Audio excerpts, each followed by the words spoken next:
El 24 de marzo de 1977, un día antes de su asesinato, Rodolfo Walsh escribía una carta abierta a la Junta Cívico-Militar Eclesiástica, habiéndose cumplido un año de la apropiación del gobierno democrático, de la apropiación de todo lo que se estaba construyendo.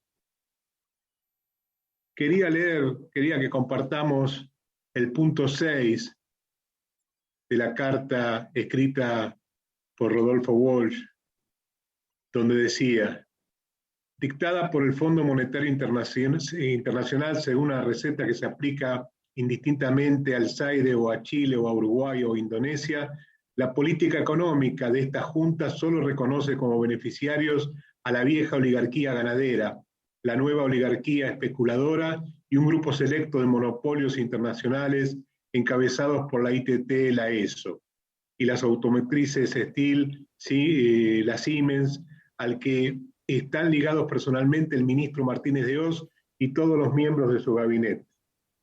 Un aumento del 722% en los precios de la producción animal en 1976 define la magnitud de la restauración oligárquica emprendida por Martínez de Oz en consonancia con el credo de la sociedad rural expuesto por su presidente Celedonio Pereda. Llena de asombro que ciertos grupos pequeños pero activos sigan insistiendo en que los alimentos deben ser baratos, decía este señor Pereda. Continúa el punto 6 de la carta del compañero Rodolfo Wolf.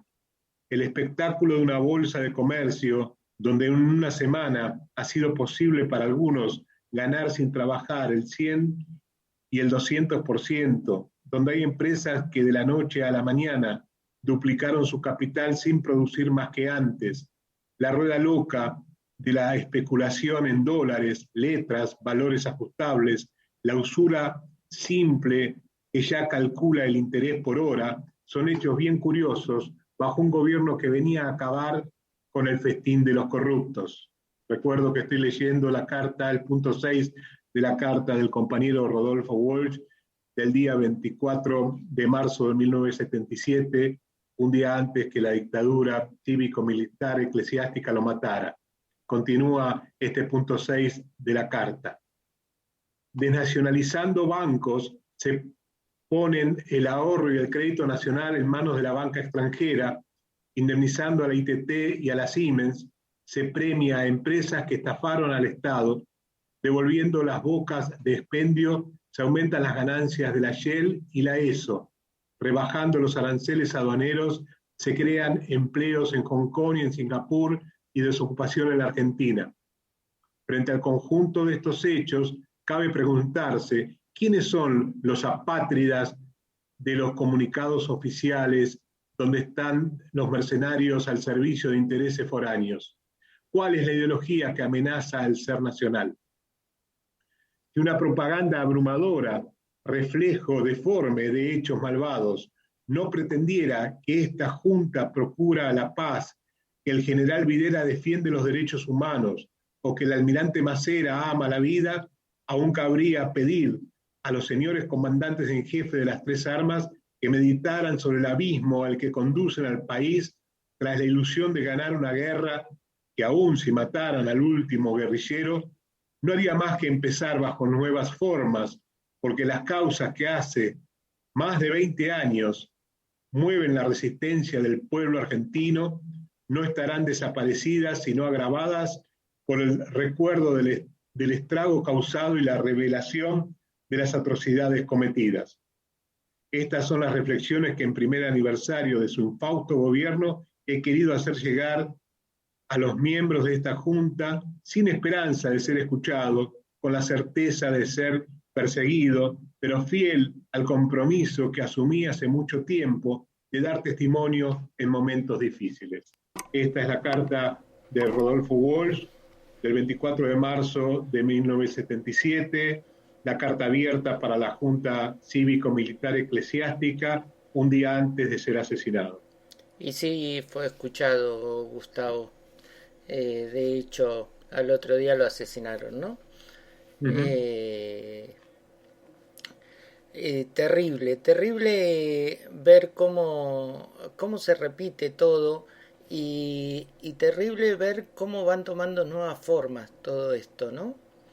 Porque eh, está claro que la derecha mata, eh, que la derecha no juega, eh, la derecha es asesina.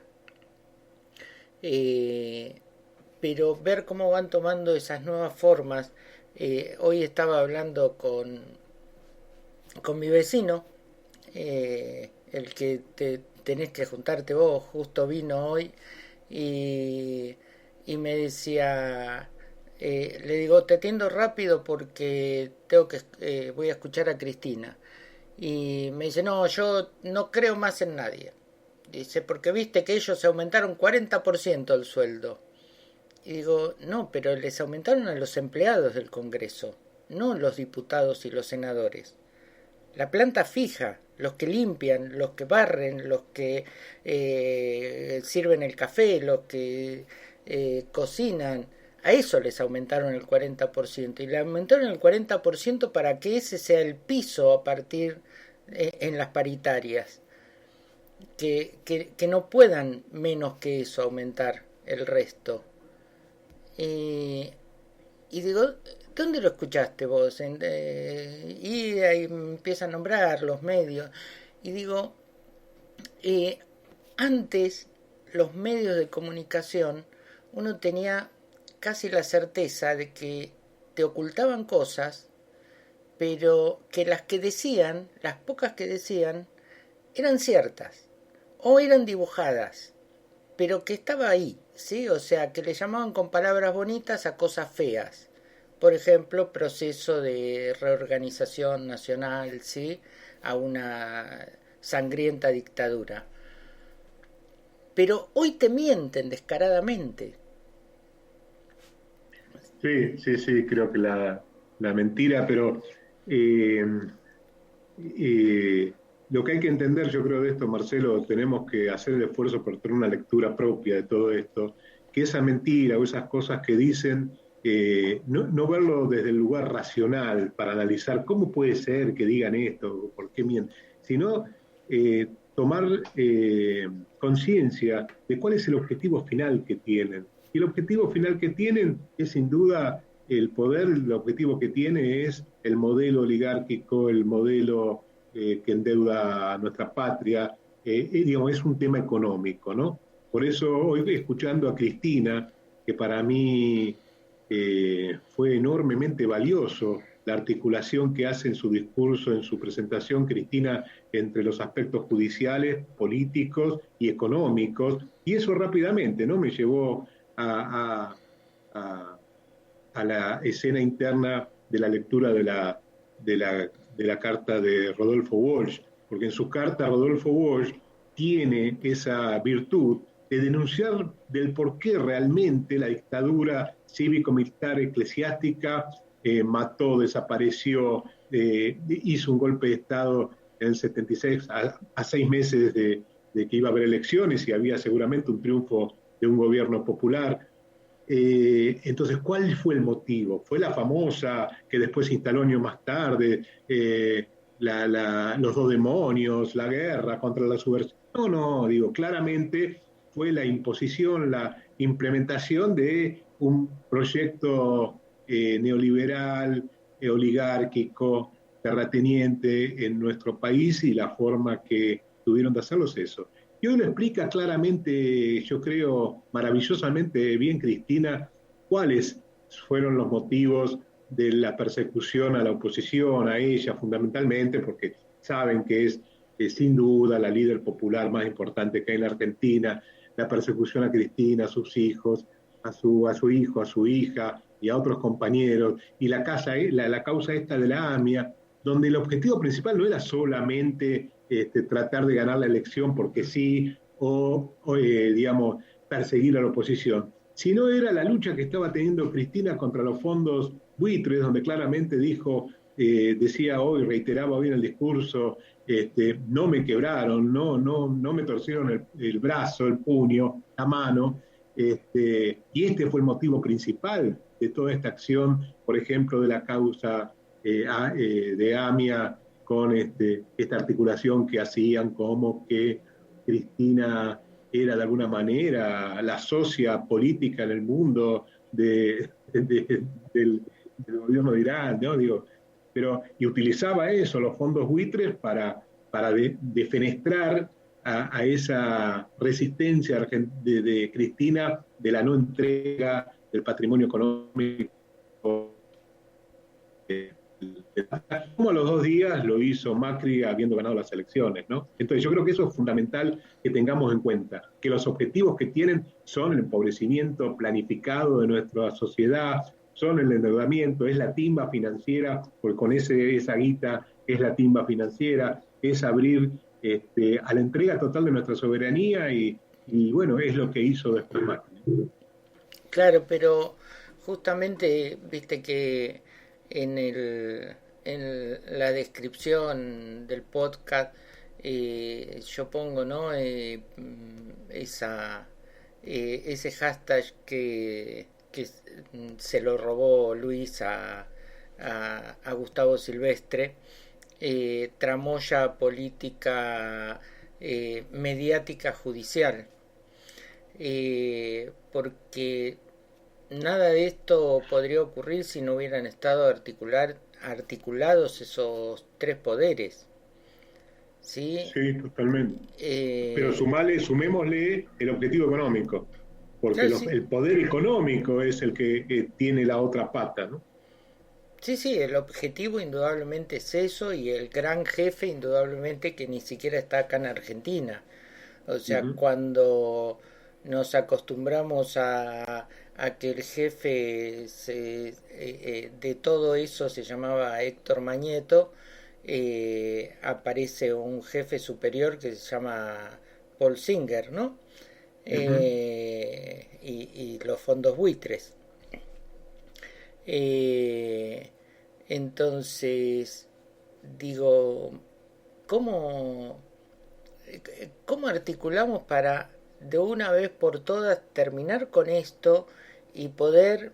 Hoy escuchaba a Saborido en el Destape y decía, hay una gran diferencia. Antes te decían, yo soy conservador, y, eh, y decían, o sea, de frente, o sea, no quiero que cambie nada, quiero que todo se conserve, por eso se llamaban conservadores, quiero que siga todo igual, ¿sí? Y venían los progresistas que querían que las cosas cambiaran. Eh, pero hoy esta derecha, eh, ya no se hace llamar conservadora, ya se hace llamar, o sea, ya miente desde el nombre, ¿sí? Habla de república y no respetan la república, ¿sí? Y siguen estando en el poder. O sea, a mí me asusta que haya un fiscal procesado por extorsión, ¿sí? Y que siga siendo fiscal y que siga juzgando a la gente, que siga Uh-huh. decidiendo la libertad de una persona. Sabemos que estamos todavía lejos de tener poder, ¿no? El gobierno popular no es sinónimo de tener el poder, y ese poder, como bien vos decís, Marcelo, sigue en algunos aspectos y en el poder judicial aún intacto, pero bueno, yo creo que se va avanzando cuando hay, por ejemplo, conductores y mucha gente alrededor, como es Cristina, que los denuncia, ¿no? Porque sí, es impensado, racionalmente solo se entiende desde este poder que tiene el poder de que estos jueces hoy mencionados por Cristina, el fiscal, sigan estando en sus cargos. Cuando ellos intentaron el escándalo que armaron porque Cristina lo había visitado un juez, y que era mentira, porque se demostró que era mentira, y estos 2 jueces, Hornos y el otro no Y me acuerdo el Boriski, apellido, y Boriski, uno fue 18 veces a estar con Macri y el otro 8 veces en la Casa Rosada, digo, Sí, indudablemente el poder está, digamos, esto no nos tiene que sorprender. El tema es cómo uno sigue, cómo seguimos de diferentes lugares participando, luchando para, por lo menos, desde nosotros, desde el llano, más allá de, de diferentes cosas que podamos hacer, tratar de favorecer a que todos nuestros vecinos, tu vecino, mi vecino, tengan una lectura propia de la realidad, ¿no? Tengan una lectura crítica, una lectura elaborada por sí mismo, porque esa es una tarea que hay que dar para que la inmensa mayoría destape esta perversidad de este grupo de gente que en los objetivos económicos son, como dice como sabemos y como lo dijimos muchas veces y se redita en esto que leíamos de Rodolfo Walsh, los objetivos económicos son similares. Son los Es el mismos. mismo sector, ¿no? Es Es el el mismo. mismo sector que se beneficia con algunas cositas que podés tener más agudizadas aún, porque lograron una concentración absoluta del poder, casi absoluta. Pero bueno, creo que cuando hay muchas vecinas, vecinos, nosotros, gente común que sigue tomando conciencia de la realidad y tratamos de hacer cosas, y cuando hay dirigentes, en este caso como muchos de los que están en el gobierno, que seguramente no le van a doblar el brazo así nomás, y bueno, es formas de avanzar. El camino no es fácil, ¿no? Creo que a los 5 o 6 años de la Revolución Bolivariana le preguntaron a Chávez cuándo se iba a notar realmente que el chavismo y la Revolución Bolivariana tomaba el poder. Y Chávez le dijo ir unos 30 años aproximadamente. Este, pero bueno, yo creo que Pero vemos, ayer hablábamos también de poder tener esperanza, ¿no? Esa esperanza crítica que nos motiva a hacer cosas y a pensar, ¿no? A pensar en libertad. sí, a mí me gustó de alguna manera esta marcha que están organizando algunas organizaciones para estos días. No me acuerdo cuándo es que van a marchar a la Casa de Gobierno, que van en apoyo al gobierno, pero van con un listado de cosas que quieren que el gobierno hagan. O sea, es una marcha a favor del gobierno, pero una marcha a su vez crítica, ¿no? Y, y me parece que eso, en cuanto pase la pandemia, en cuanto estemos todos vacunados, es lo que hay que hacer. Eh, no convertirnos en aplaudidores de todos, sino ir y plantear nuestras diferencias y nuestras necesidades al gobierno, pero siempre apoyando al gobierno, siempre en apoyo al gobierno. Eh, Ahora que el gobierno tiene que acelerar con algunas medidas, tiene que acelerar. Sí, sí, No, sí, sí. eh, no se puede seguir gobernando un país a media. Me preocupa eh, que eh, una persona como Patricia Bullrich, que no solo asesinó gente acá nuestro país y que está demostrado, Santiago Maldonado, entre otros, que persiguió descaradamente. Yo siempre me acuerdo de un caso y que lo comento, no me acuerdo el nombre del muchacho este, pero que yo sentí mucho miedo porque eh, tengo un canal de YouTube, vos sabés, Ujú. y hablo de política en el canal. Y me acuerdo que en el 2016 él, con 100 seguidores en Twitter, o sea, todos amigos de él, no es que era un formador de opinión, un muchacho de acá de Bahía Blanca. Y, y que lo echaron del trabajo y entonces puso Macri la puta que te parió, ¿sí? Ujú. Me quedé sin laburo, no sé qué, esas descargas que uno hace, ¿sí? y Ujú. que al pibe lo metieron preso.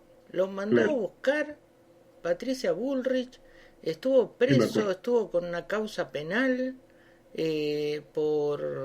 eh, ¿cómo es que se llama? Por atentado contra el presidente, pero tiene un nombre, no me sale ahora. Eh, y nada, y después ellos se llenan la boca hablando de libertad de prensa, de libertad de expresión, de...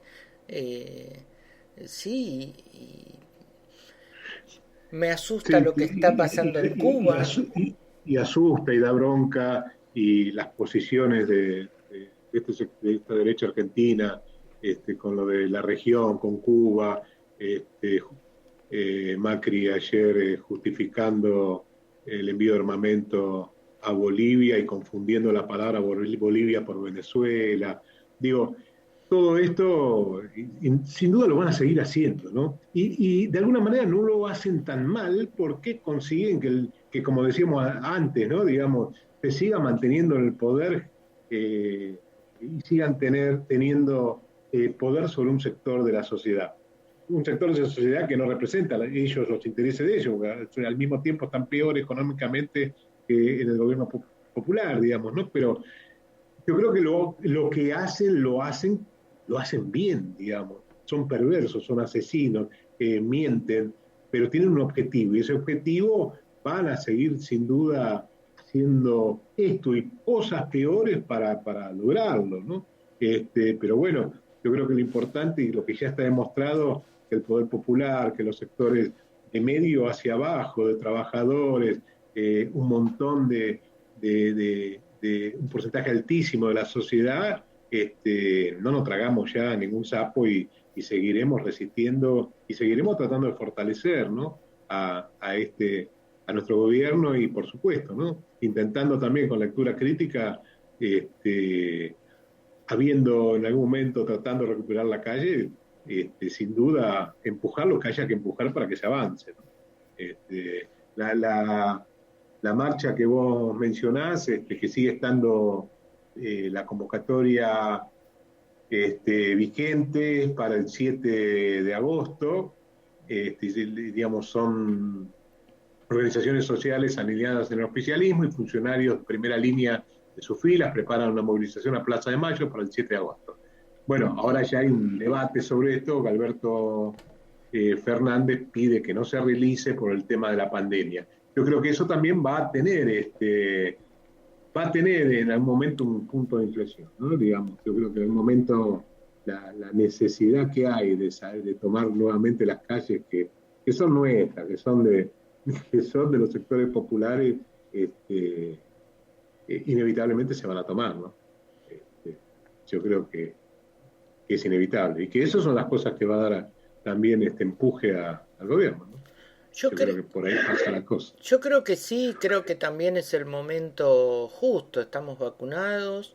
O sea, hoy leía una noticia a la provincia de Buenos Aires, porque esas son las noticias a las que no se le da mucha difusión. La provincia de Buenos Aires llegó a 8 millones de vacunados, no 8 millones de vacunas, 8 millones de vacunados de 12 millones que somos en la provincia de Buenos Aires.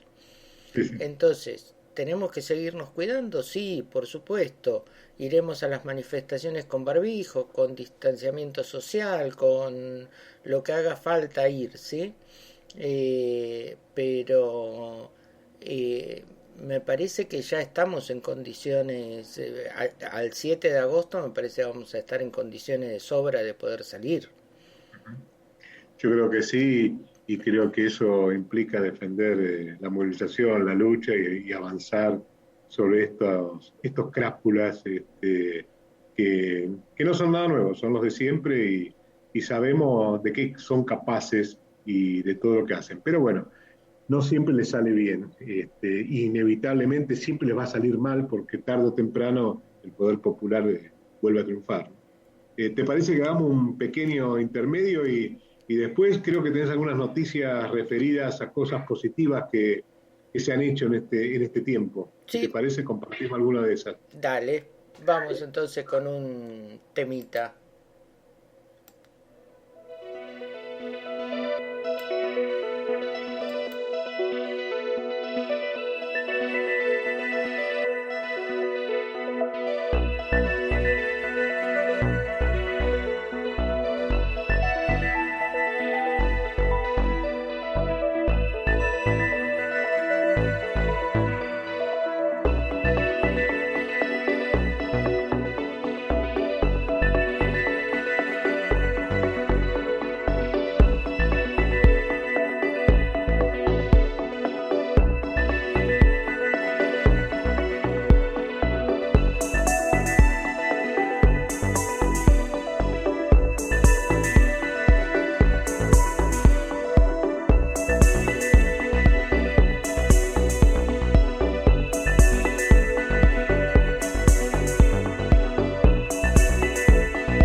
Bueno, ahí regresamos con una frase que dice Amado Vudú el 5 de noviembre del 2020.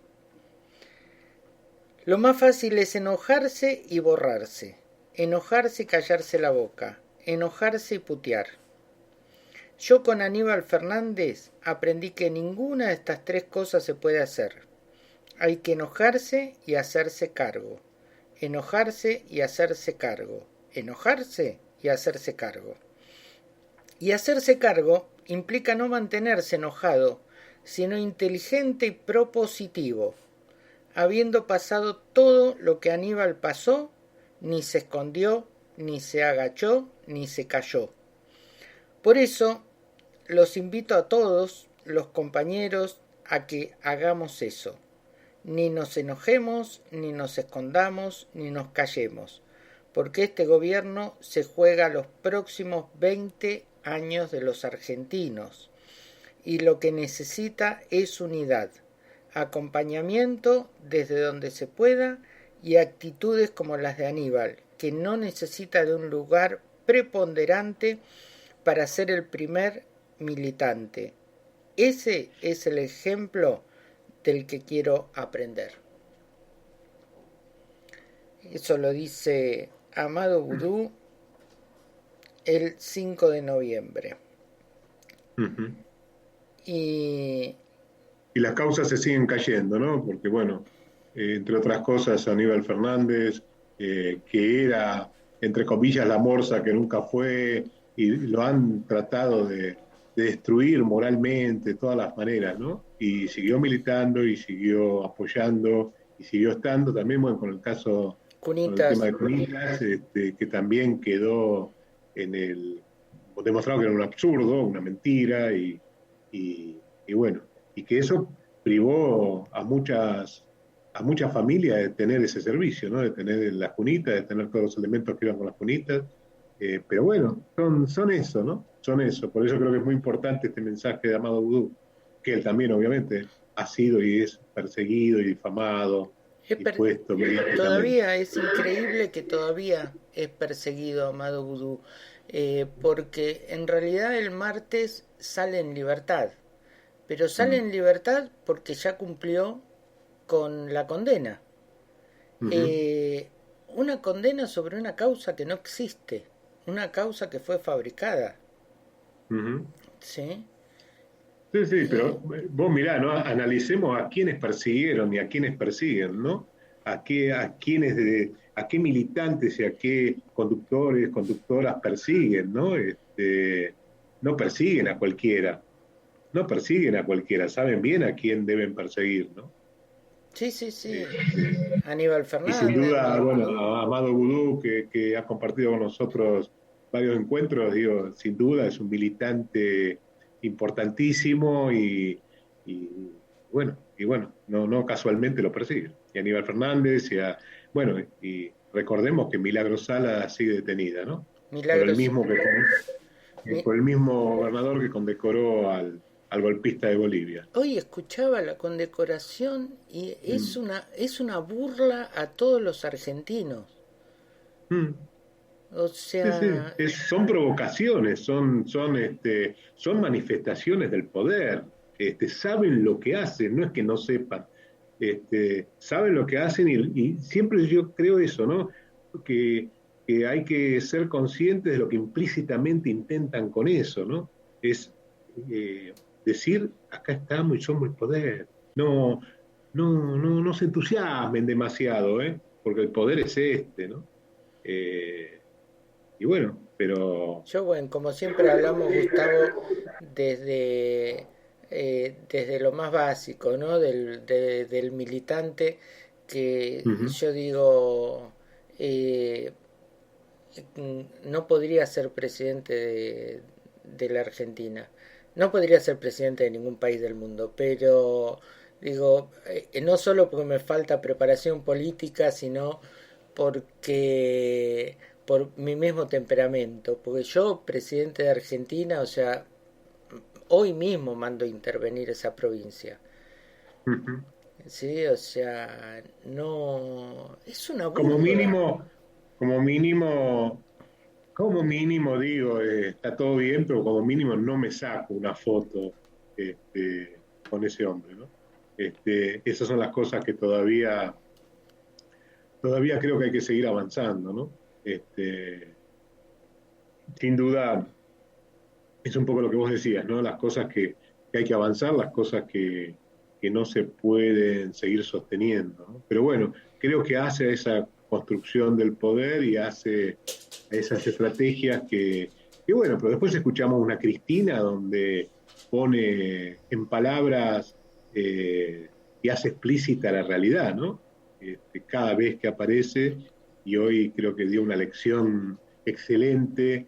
Vuelvo a hacer un paralelismo con Rodolfo Walsh en cuanto a que nos quede por una vez de todo claro cuál fue el objetivo de la dictadura cívico-militar eclesiástica del 76 y cuál es el objetivo que tiene el neoliberalismo en Argentina.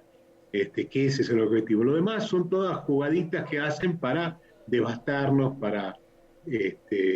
en cuanto a lo judicial, ¿no? Que generan, por supuesto, dolores tan inmensos como un, un Timerman que dejó la vida frente a la persecución y frente a esa, a esa desastrosa cárcel que le impusieron y por eso al no tener la visa a Estados Unidos no pudo seguir su tratamiento, digo, y mil cosas más. Son perversos, son asesinos, pero bueno, por supuesto que no, la esperanza de cambio nos sigue convocando, nos sigue uniendo y es inevitable, ¿no? Se va a seguir avanzando en un montón de cosas. Yo espero que sí, yo espero que otra de las noticias que leía hoy es que la provincia de Buenos Aires llegó a 8 millones de vacunados, y, y eso es el 66% de la provincia, ¿sí? O sea, somos 12 millones en la provincia de Buenos Aires. Eh, y el 66% al menos tiene una dosis. Eh, y eso fue gracias a... bueno, el martes que está confirmado, ¿no es cierto? Lo del martes, ¿puedo anunciarlo? Sí, sí, sí, lo del martes y lo del jueves. El martes a las 18:30 tenemos a algunos integrantes de la cámpora de la Juventud Camporista de Ituzaingó y, eh, y gran parte se logró gracias a ellos, gracias a los jóvenes Ujú, que fueron como ujú. voluntarios. Lo decía Cristina en un acto hace unas semanas atrás, eh, de que hay miles de chicos y no tan chicos puestos como voluntarios, honorarios, sin ninguna paga, ¿sí? Que dan todo su tiempo a ayudar en la vacunación. Y gracias a eso llegamos a vacunar todo lo que vacunamos. Ujú. Pero Eh, esas son las cosas que no se difunden, ¿no? Que no son noticia y y nos amargan permanentemente con todo lo contrario. Digo, igual tiene patas cortas, ¿no? Porque por suerte uno se sigue encontrando y nos encontramos y podemos debatir y podemos darle una vuelta a lo que intentan imponernos, que nos formemos con lo que ellos informan. Con lo cual, creo que ese es el otro gran tema, que lo podremos charlar el martes, ¿no? La persecución al nombre de la organización de la Cámpora, ¿no? Son, así como me resuena lo que era la JP en la década del 70, hoy es la Cámpora, ¿no? La Cámpora como peligrosa y la Cámpora ahí en las sombras, teniendo un objetivo de no sé qué, digo, esto de focalizar enemigos y cuando la derecha del sector de la oligarquía focaliza enemigos, y bueno, es para temer, ¿no? Por eso es interesante al mismo tiempo que cuántos jóvenes que siguen haciendo, militando a pesar de eso y a pesar de ellos ya saber de qué son capaces los sectores de poder, estos sectores oligárquicos, estos sectores que tienen el poder en nuestro país, ¿no? Pero bueno, las cosas se van sucediendo, de repente, bueno, se recuperó el gobierno popular en Argentina, se recupera con todas las cosas que hay que seguir avanzando, se recuperó rápidamente el gobierno popular en Bolivia, Venezuela resiste, Cuba resiste, y ahí es cuando se empieza, yo creo que el año que viene tenemos a un Lula o a un símil Lula en Brasil, y ahí es cuando las cosas se le empieza a complicar más, ¿no? Por eso ellos tratan siempre de dividir, de comprar, de matar, de hacer lo que hacen. AMLO en algunas cosas, López Obrador en México, donde hoy escuchaba y seguían diciendo la acusación del gobierno y del kirchnerismo a Macri por el apoyo al golpe en Bolivia, como si no existiera la denuncia del canciller de Bolivia, del gobierno boliviano, y que va a tener una trascendencia, sin duda, porque no lo pueden ya evitar, una trascendencia mundial este tema, ¿no? Que lo van a tratar de tapar, qué sé yo, pero hay un momento que las cosas ya se le complica más y hay algunos personajes que van a tener que correrse y bueno, aparecerán otros, digo, porque yo, hombre de recambio de Macri tampoco es tan difícil, digamos, ¿no? Digamos, tienen. sí, sí. Ojalá que, que tenga la característica y de inteligencia informativa como también, porque rápidamente ellos mismos, estos personajes rápidamente se ponen en evidencia, ¿no? Aparte son tan impunes cuando tienen poder, que esto pasa también, uno lo puede observar en diferentes situaciones, en el trabajo, en el mercado, en las empresas, ¿no? O en ese que es el dueño, ¿no? El que tiene la posesión de cosas, se creen impunes y se creen que la lectura que ellos tienen de la realidad y lo que dicen de la realidad es tal cual ellos la creen. Entonces subestiman, no subestiman y dicen, terminan diciendo muchas pavadas, ¿no? muchas pavadas. barbaridades, terminan diciendo, o sea, no están ni siquiera preparados. Hay que seguirle metiendo, Marcelo, y en ese seguir metiendo, me permitís que comparta una poesía que no tiene la complejidad o quizás la, la, o sea, que puede ser criticable como hecho literario, pero que a mí me sigue convocando como por la significación de lo que expresa, que es de Mario Benedetti, Defensa de la Alegría. Dale, pero hagamos una cosa. Dale, Cerremos con este tema y ya con esa poesía nos vamos. ¿Te parece? dale, buenísimo. Y nos Eh, reencontramos el lunes. entonces, el lunes nos reencontramos con más noticias. El martes entonces tenemos los muchachos de la juventud de la Cámpora de Ituzaingó, invitados. El miércoles tenemos, muy interesante esto, la doctora Eliana Castro, doctora en Ujú. virología, bioquímica, docente de la Universidad de Buenos Aires, investigadora del CONICET, que nos viene a hablar de la vacuna argentina, no de la vacuna que se está creando en Argentina, pero que fue en otro lado, sino de la vacuna contra el COVID creada desde cero en Argentina. Excelente. Y el jueves tenemos nada, una caricia al corazón, una caricia al alma, Nora Cortiñas. Va a estar con nosotros. Y nada, solo pensarlo me emociona. Así es, Marcelo. Así que tenemos, bueno, una semana completita la semana que viene. Así que bueno, yo ya me despido, dejo el cierre a Gustavo con este poema. Bueno, abrazo, nos vemos el lunes entonces. El lunes. Defensa de la alegría.